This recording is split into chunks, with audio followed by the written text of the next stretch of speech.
Welcome to our channel আমাদের প্রতিদিন। আজকে একটা নতুন রেসিপি আপনাদের সাথে শেয়ার করব। ফুলকপিটাকে ভালো করে কেটে নিয়েছে আর এটা গরম জলে এটাকে সেদ্ধ করা হয়েছে। একটা মশলা রেডি করে রাখা হয়েছে, সেই মশলাতে কি কি দেওয়া হয়েছে আমি বলে দিচ্ছি।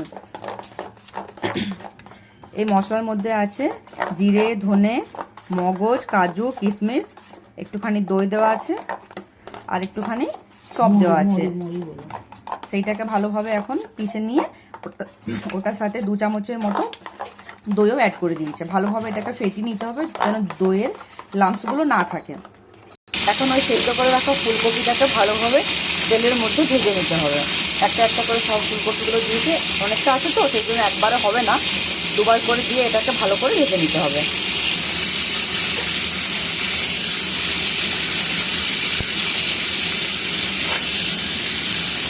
ফুলকপির কালারগুলো হালকা করে চেঞ্জ হতে শুরু করেছে। এই মশলাটাতে কিন্তু বেশি হলুদ ইউজ করবো না, একদম হালকা অল্প একটুখানি সাদা সাদাই হবে। এটা কালারটা এখন অনেকটাই চেঞ্জ হয়ে গেছে, হালকা হালকা ব্রাউনের রং ধরে গেছে।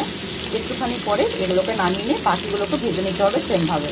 এগুলোকে তুলে রাখা হয়েছে একটা প্লেটের মধ্যে আর বাকিগুলোকে সেখানে দিয়ে দেওয়া হয়েছে। বাকিগুলো ভাজা হয়ে গেছে, এগুলোকে এখন তুলে নিচ্ছে মা। এখন কড়াইয়ের মধ্যে আরও বেশ কিছুটা তেল দেওয়া হয়ে গেছে, ফোড়ন দিয়ে দেওয়া হচ্ছে, তেজপাতা দেওয়া আছে, লং, এলাচ, দারচিনি, মানে গোটা গরম মশলা যেটাকে আমরা বলি, সেটাতে একটুখানি নেড়ে নিতে হবে। এখন বেটে রাখা যে মশলাটা ছিল যেটা আমি বলেছিলাম, ওই মশলাটাকে অ্যাড করে দেওয়া হয়েছে। এবার আর কিছুই নয়, গ্যাসের ফ্লেমকে একদম কম করে যতক্ষণ পর্যন্ত না কাঁচা মশলার গন্ধ যাচ্ছে ততক্ষণ পর্যন্ত বেশ ভালোভাবে মশলাটাকে কষিয়ে নিতে হবে। দই দেওয়া আছে তো তাই জন্য কনস্ট্যান্টলি এটাকে নাড়াতে হবে, নয়তো কিন্তু ফেটে ফেটে যেতে পারে। স্বাদ মতো নুন দিয়ে দিয়েছে আর একটুখানি সামান্য একদম 1 চিমটের মতো হলুদ দেবে মা। এটাতে এই যে 1 চিমটে হলুদ দেওয়া হয়েছে, বাস। এবারে ভালোভাবে এটাকে ঢাকা দিয়ে দিয়ে কষিয়ে নেব। একবার ঢাকাটা খুলে দেখেছি, যখন ওপরে তেলটা ভাজতে শুরু করেছে, কাঁচা যে গন্ধটা এখনও কিন্তু সেটা আছেই, তাই জন্য আরও বেশ কিছুক্ষণ এটাকে কষিয়ে নিতে হবে।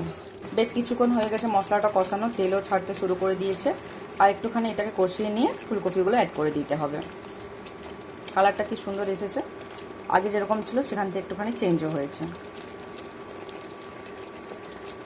এখন ভেজে রাখা ফুলকপিগুলো সব এটার সাথে অ্যাড করে দেওয়া হবে। মশলার সঙ্গে ভালোভাবে মিশিয়ে নিতে হবে। তারপর আরও বেশ কিছুক্ষণ ঢাকা দিয়ে রেখে দিলে তৈরি হয়ে যাবে এটা। মশলার সঙ্গে এটা বেশ কিছুক্ষণ ধরে কষিয়ে নিয়েছে মা। হালকা একদম একটুখানি জল দিয়েছে, জল দেওয়ার পরও বেশ কিছুক্ষণ রান্না করে নেওয়া হয়েছে। মোটামুটি হয়ে গেছে, যেরকম কনসিস্টেন্সি আমাদের দরকার সেরকম। এটা তো ভাত দিয়ে খাওয়া হবে, তাই জন্য হালকা একটু ঝোলঝোল মতো রাখা হয়েছে, এরকম। এখন খাবার মানে এটা তো রান্না হয়ে গেছে, এখন এটাকে নামিয়ে নিতে হবে। ভিডিও যদি ভালো লেগে থাকে লাইক করবেন, শেয়ার করবেন, আমাদের চ্যানেলকে সাবস্ক্রাইব করে আমাদের পাশে থাকবেন। দেখা হচ্ছে পরের ভিডিওতে। যারা নতুন দেখছেন তারা অবশ্যই কিন্তু সাবস্ক্রাইব করে দেবেন।